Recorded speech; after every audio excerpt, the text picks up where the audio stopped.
The other thing that happened this week we didn't get a chance to talk about was Ben Shapiro destroyed by BBC. Why don't you just say that you're on the left? Is this so hard for you? Why can't you just be honest? Mr. Seriously, Shapiro, it's a serious question. Mr. Shapiro, if you only knew how ridiculous that statement is, you wouldn't have said it. I just asked you a question. Yeah, he got his back walls blown out there. Who is that? Ben Shapiro?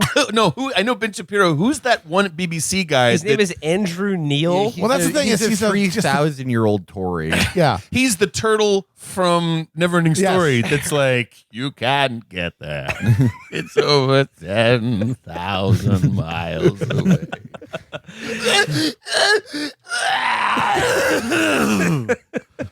No, he's like he's like one of these British TV interviewing fossils that he destroyed Ben Shapiro just basically by asking him questions.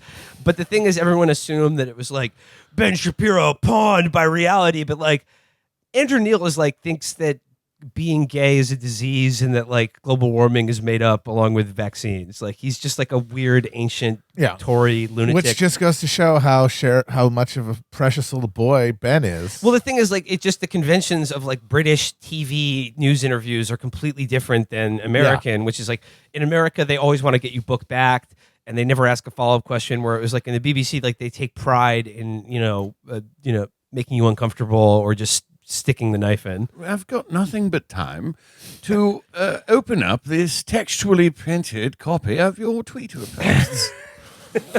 Yeah, the best thing is like Andrew Neil, like in the UK, is just like psychotic far right lunatic. But like people who watch it with no context were like, oh, this epic liberal just pwned Ben Shapiro. Well, but the it's way like he no, started America's just an exceptionally right wing country. But that's the thing. That's Ben started that because when he started getting pushback, his only move was, you're actually a liberal, and this is actually a biased interview. Because that is the strategy, is that you prevent getting any kind of critical pushback in an interview by working the refs, by establishing a thing where you say any kind of hostility is proof of your bias. And since every American journalist is terrified of being called biased in any way, that keeps them from doing anything that'll make it hard for him to respond. What's so funny about that is that like this Ben Shapiro is like Mr. Too Damn Debate, and like isn't the entire like convention of a debate is that your opponent is biased against your point of view?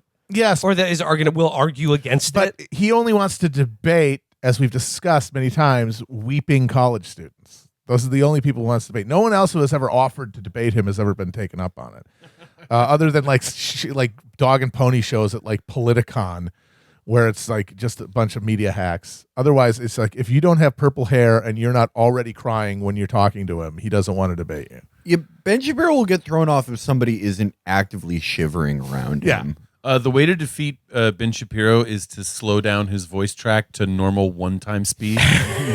He's usually played at 1.5x, and if you just dial him down, If you chop half a click, if you chop and screw Shapiro, it's his points become instantly assailable. it's like he's like the chipmunks. If you slow it down, you can slow it down and hear how they accomplished Ben Shapiro. Yeah, no, he should cut a Christmas album too. Alvin, Simon, Shapiro. Actually, your argument is false. It's absolutely insane that a chipmunk wouldn't wear pants or a coat, but he's going to wear a turtleneck. Unusually bulky. You're going to tell me he's going to wear it to bed? Like, he's going to wear it to bed like a nightshirt. Okay, well, that's an entire separate article of clothing that could stand alone. Yet, he doesn't even have underwear on. He can't even wear basketball shorts. Are you going to tell me because his legs are short? There are plenty of people with short legs who wear pants. We can hardly stand the wait. Please, Christmas, don't be late. The other funny thing that came out of that was, as you do, you make fun of Ben Shapiro's stupid squeaky voice and his height. But like the backlash to the backlash are people saying that like, please let's make fun of Ben Shapiro, but could you do it based on something other than his height, stupid voice, or general physical appearance? And it's just like, if you can't make fun of someone based on how they look and sound, then what really can you do? What are we doing here, people? Let's just pack it in. And it's like, being short, it's not like he was born with dwarfism or something. Being that's not a disability or anything. It's just he's just a wee guy. Yeah. He's a little guy. I mean, the shortness wouldn't really matter if he didn't have just such a hall monitor energy. Well, he has short guy energy. Yeah. That's the thing. There are short guys that pull it off, Yeah. like Tom Cruise. Exactly. He's Who a has the fucking energy- 5-star pimp. That's the energy of an intergalactic dictator. Yeah, he's got big Xenu energy.